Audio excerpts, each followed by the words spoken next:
le président Macky Sall bu ñëwoon fii dem dafa am ay jàngat yu bëri yu ñu siy jël waaye balaa ma si tas tuuti rek dama bëggoon na wax ne rek séeréer dafa ne o gaanga tig tig taxu c'est une relation de cause à effet Macky fii la juddoo yaroo fii màgg fii xam Fatick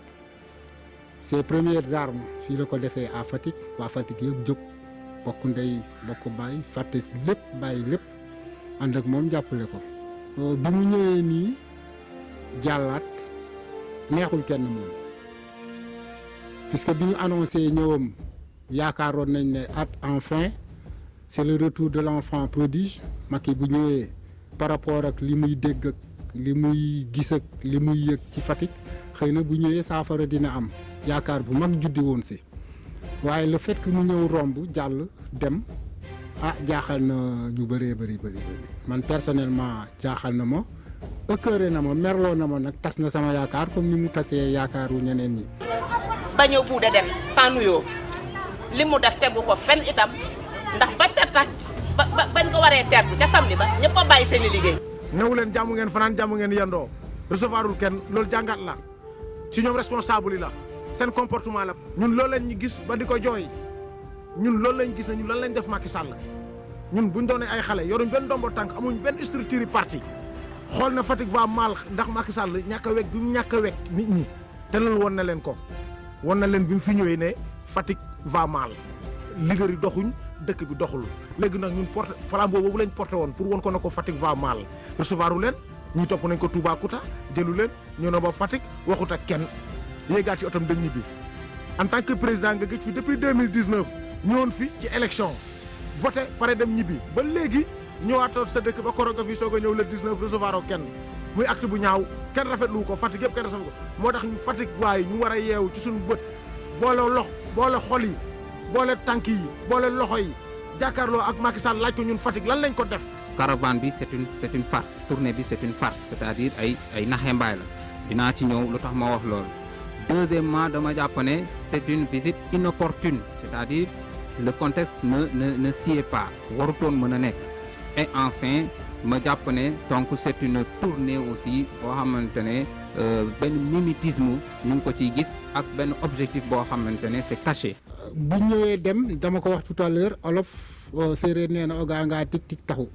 xam na ni responsable politique yi nekkee ci xiiroo ak ŋaayoo buggante wuñu jàppalante wuñu ànde wuñu dimbalewante wuñu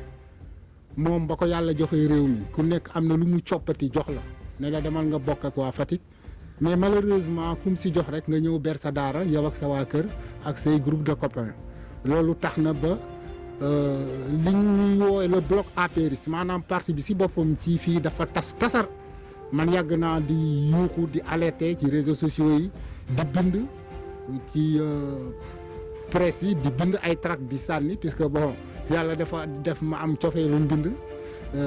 alerter naa si ba sonn donc bu demee noonu pour une large part je me dis que ne comportement responsable Fatick yi moo tax dañu soxorante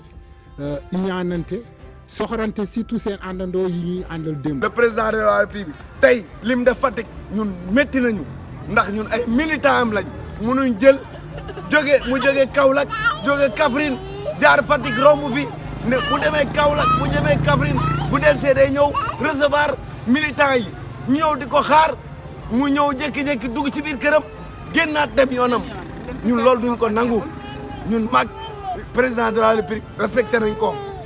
defal nañu lu ñu war a defal waaye dañ koo respecté sunu mag la sunu kilifa la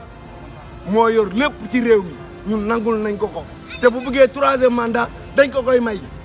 waaye nag nañu respecté mënoon na ñëw taxaw nañu damaa yàkkamti lii ak lii ak waaye defu ko daa taal otoom dem. parce que boo xoolee ci ginnaaw Macky Sall waxoon nañu ko fi bi mu ñëwee semaine l'école de base su ngeen fi nekkee di xiiroo ak ŋaayoo li ma yor dama koy jël yóbbu ko feneen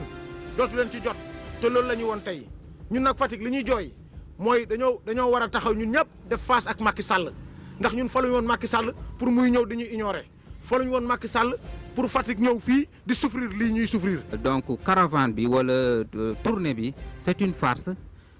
c'est de la poudre aux yeux ça veut dire que daa am lu fi jotoon am balaa ñuy wax waxu tournée bi am na ay mbir yu fi am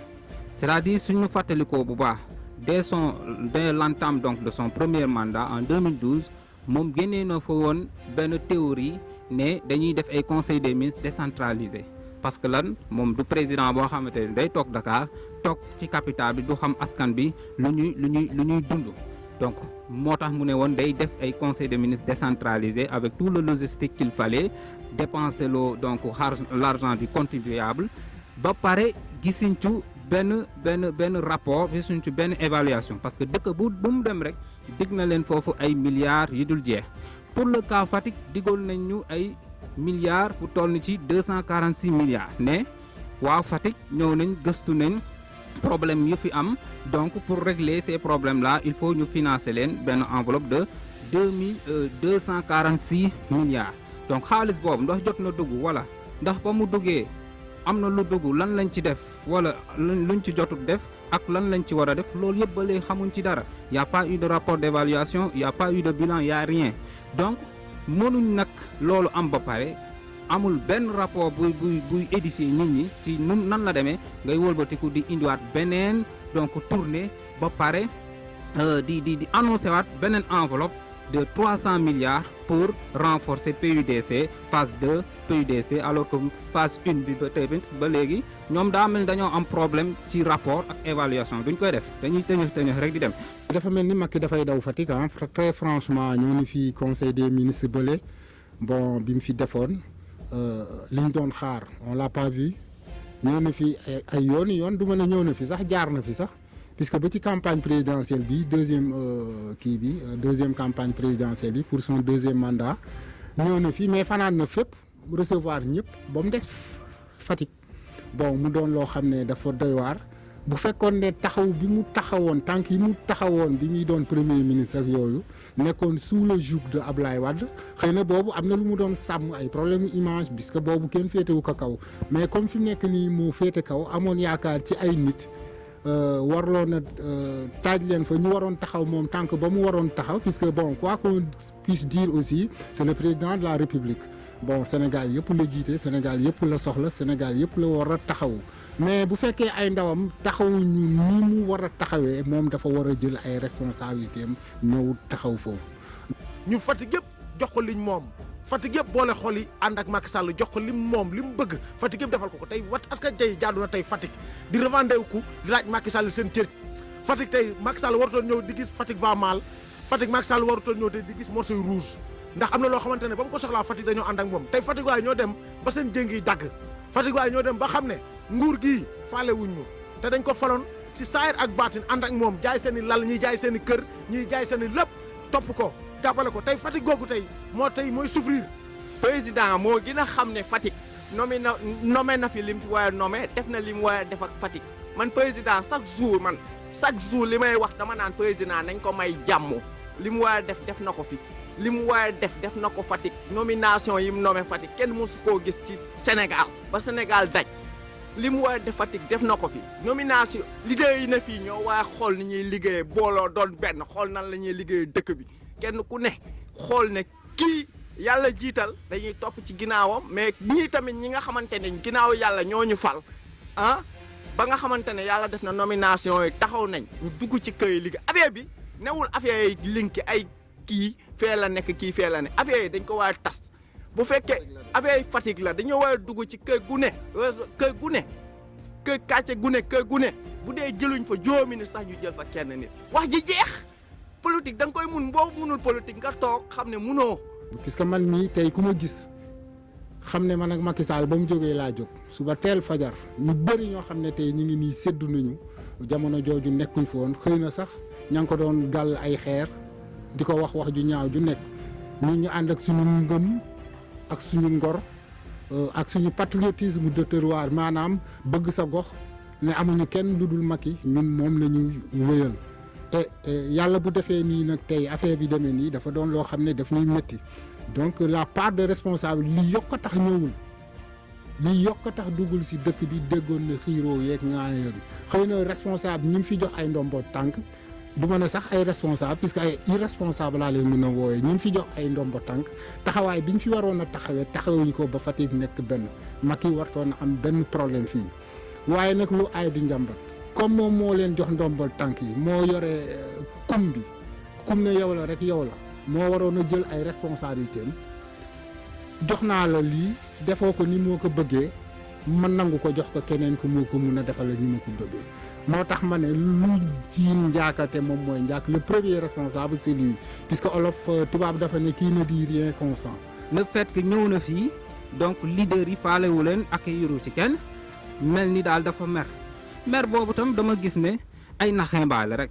parce que le président vous n'êtes pas sans savoir que c'est l'homme le plus informé du pays c'est la personne la plus informée donc du pays c'est-à-dire lépp lu xew su ko bëggee xam da koy xam donc xam na ne fii Fatick lan moo fi nekk leader yu mu fi teg ak ñu mu fi nommé liggéey nañ wala liggéeyu xam na ko kon su ñëwee ba Fatick ne woo yaay daf leen mere recevoir lu leen pour nax askanu Fatick rek la pour won leen ne ah man de bëgg naa def mais ñi ma fi teg ñoo defut alors que loolu bu leen ko nangu moom mii ñu leen fi teg fekkoon ne lu ñuy woowee volonté politique fekkee ne exactement mu ngi ci moom day leen di ne carrément man dama bëgg sama dëkk fi ma yaroo fu ma màggee xam ne lu nekk defal nañ ma ko ba léegi maay président bëgg naa au moins sous mon règne ñu xam ne Fatick kat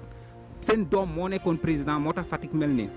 mais defu ko ay naataangoom yoo xamante ne jàll nañ fii def nañ ko suñu jëlee Yamoussoukro Houphouët-Boigny lan la fa def ba mu nekkee président Côte d'Ivoire suñu jëlee Gambie mii rek donc kii Yaya Jammeh lan la def Kanilai donc loolu mooy wane ne bëgg naa sama dëkk doo xaar ñi ma fal ndax def nañ wala deful yow yaay porté combat bi def li nga war a def kon su ñëwee ba tey ñëw fii ne daa mel ni da leen mere parce que peut-être liggéeyuñ dëkk bi ndax askan Fatick rek la te. Fatick xoolal téeméeri nomination juróom-ñaar am na fi mais xamoo luy wax ji nañ boole xol yi boole xel yi boole pexe yi wàcc ba ci suuf. mais ñun nag suñ bopp ñoo waaye yéenante jàmm dugg ci kër yi bàyyi yi ñuy def xam nga bàyyi soxlante bi bàyyi iñaanante bi bàyyi buuxante bi ne kii maa ko ëpp doole bala maa ko ëpp mbooloo yàllaa ko moom. su dee ñun dañ ko def loo xamante ne yëguñ ko nañu ko wax buñ ko mënee faj ñu faj ko parce que li ñu nekk ak Macky Sall dafa ñaaw depuis 8 ans Macky Sall di jàpp ñu nii diñu humilier parce que li humiliation la ànd ak sa gouvernement bu bari ñëw Fatick ñu teeru la nga romb leen ñëwaat fi altine ñu taxawaat teeru la di la xaar nga dugg sa kër génnaat dem ñibbi waxoog askan wi waxoog xale waxoog mag waxoog jeune waxoog sëriñ ñun lan lañ def Macky Sall. ñu ngi ci période période coronavirus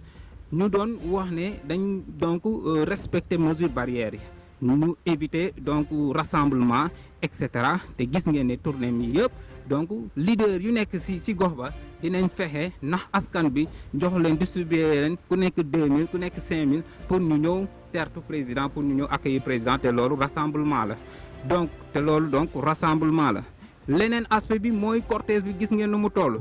plus de 50 voitures topp ko mel ni genre empereur wala je ne sais pas lan te le contexte ne s'y est pas parce que loolu yëpp économie Sénégal moo koy gérer donc l'argent du contribuable moo koy gérer ci plan bu nekk di nga leen restauration di nga leen loger ci hôtel et cetera carburant yi et cetera loolu yëpp te suñu économie instant yi donc mu ngi ci problème les prévisions disent que dina wàcc de 6.8 à 1.1 am na ñu ne sax pire que 1.1 moom muy am xalaatu di dem cortège plus de 50 voitures dar ko donc ak les dépenses yu ci wundu yëpp. Fatick gis nga tali yi gis nga ndox mi ni mu indoone benn responsable mayo fi moto pompe nit ñaa ngi indoone parce que ñun dañoo nekk fii mais boo demee ay côté sapeur nit ñaa ngay indoone nit ñaa ngay sonn amul kenn ku fa dem dimbali leen da ngay gis ni ku la oo ne leen yéen waa taxaw Fatick yéen li ngeen def yëpp ñu ngi koy rafetlu mais est-ce que ñun du ngeen ñu waxal ñun sonn gi ñu sonn maanaam inondation bi nekk ci suñu kër yi yooyu xale yaa ngi feebar loolu yëpp ñun ñu ngi koy gis te ñun ci loolu la ñuy taxaw te ñun suñ taxee pour wax ak waa dëkk bi ñu indil ñu ay service d'ordre nañu ñii buñ fi jógee ay yàqkat lañ duñ ay defkat xam nga lii la ñuy jublu te ñun jubluñ ci loolu ñun li ñuy xeexuñ ko interpersonnel parce que bu jotoo xeex interpersonnel ñu toog suñu garab gii lu ñu yàlla may ñu doyloo ko parce que ku toll ni Macky Sall président de la République ñëw ci sa dëkk nit ñi di la teeroo ay morceaux rouges ñi di la teeroo Fatick va mal loolu war nga ko jàngaat léegi nag moom recevoir ñi bi ñu war a recevoir responsable yi ñoo jiboowul di xeexoo ci seen biir kon nag ñun suñ demee donc ba doon ay ndaw noonu ne dañoo mànkoo jël waa Darel jël waa Pël ga def suñu lépp taxaw ne dañoo war a jàppale nag Fatick gii nga xam ne dafa sonn grand Fatick dafa sonn te ku xam Fatick xam na Fatick dafa sonn Fatick nag dafa jagoowul lii ci nguuri Macky Sall ñun nag ndem ay doomi Fatick ñun bu Macky Sall dëkkutoon Fatick sax ci 14 régions Sénégal lañ bokk am nañ droit Macky Sall dëkk Dakar ñu laaj ko suñ cër ci réew mi rawatina ba mu dëkkee Fatick dëkk Fatick di yeewoo Fatick ay famille nekk Fatick kon loolooy suñ cër ñu taxaw di ko laaj ñun laajuñ ko pour xeex ko laajuñ ko pour yàqal ko dañ koy laaj suñ cër gi ñu àndoon ak yow jaay suñu lépp pour défendre la pour nga yegg fi nga war a yegg tey ñun loolu la ñuy laaj ñun loolu lañ koy laaj mu wax ak waa dëkk bi saafuwante ak waa dëkk bi Fatick desaltu leen ma dara Fatick man maa leen desel saa yi ma soxlaa Fatick jox ma boppam léegi nag nga toog Fatick googu tey di la laaj seen revendication ci yow ñun waruñu woon toog di laaj Macky Sall réew fi mu toll nii ñun daa waroon di toog nañu Fatick lan ngeen manqué parce que ba mu sonnee Fatick la daw si Fatick ngembaat ko joxaat ko maire mu ñëwaat Fatick yóbbu ko ànd ak moom doxal ko Fatick ba Dakar korog ba ko Ablaye Wade di nommé Fatick ñoo génn fii dox Fatick ba Dakar Ablaye Wade nommé ko Fatick ñoo ko xeexal loolu kon dafa am loo xamante ne nag gëstu ginnaawam Macky Sall ku koy wax ne ko bàyyil waa Fatick yi wala bàyyil jeunes yi Fatick yi bul jàppale waa Fatick waxu ko dëgg retour au bercail day am te ñoom daa war a rafet fii ci dëkk bi am na loo xamante ne waa Fatick jiwuñ ko tey nag mu ngi jiw waa Fatick loo xamante ne Fatick mérité wuñ loolu. bu leen seetaanee ñuy def lu leen neex mu toog di seetaan dama ne donc moom noonu la ko bëggee loolu nag doon na loo xam ne vraiment yokk na kawar ci xar mi réglé wul dara ci situation politique u Fatick au contraire daf ko gën a empirer te dafa dem ba fi mu nekk nii sax mën naa ne noonoo waxuma adversité mais animosité noonoo dafa dox diggante militants yi Fatick diggante responsabilité Fatick ay xaritoo yu bëri yàqu nañ si te du ñàkk tamit ay mbokk mun ci yàqoo donc dafa doon affaire boo xam ne vraiment lu doy waar la lu ñu jar a xoolaat la Macky mu war a jàpp ne Fatick kenn bañu ko fi kenn mënu ko fi bañ xëy na doxalin bi fi nekk lañ bëggul moo ñu neexul ba tax ñu am attitude bi am yenn comportement yi nga xam ne am nañ ko. bu leen yem ci ne la fait rek président fii la dëkk rek kon war nañ ko mën a jàppale ça je crois que c'est une considération très très très faible critère bu faible la boo xamante ne war nañ ko dépasser quoi c'est-à-dire Sénégal intérêt Sénégal moo raw le fait que Macky Sall fii la dëkkoon da ngay seet nit ki ndax war na mën a yor réew mi ndax am na l'amour de la patrie ndax bëgg na réew mi mais critère boo xamante ne da nga ko basé si le fait que fii la dëkk naa ko jàppale nañ bàyyi le fait que fii la dëkk rek nañ continuer di ko jàppale alors que jàppale ñu nañ ko won ne gonooñu bëgg suñu bopp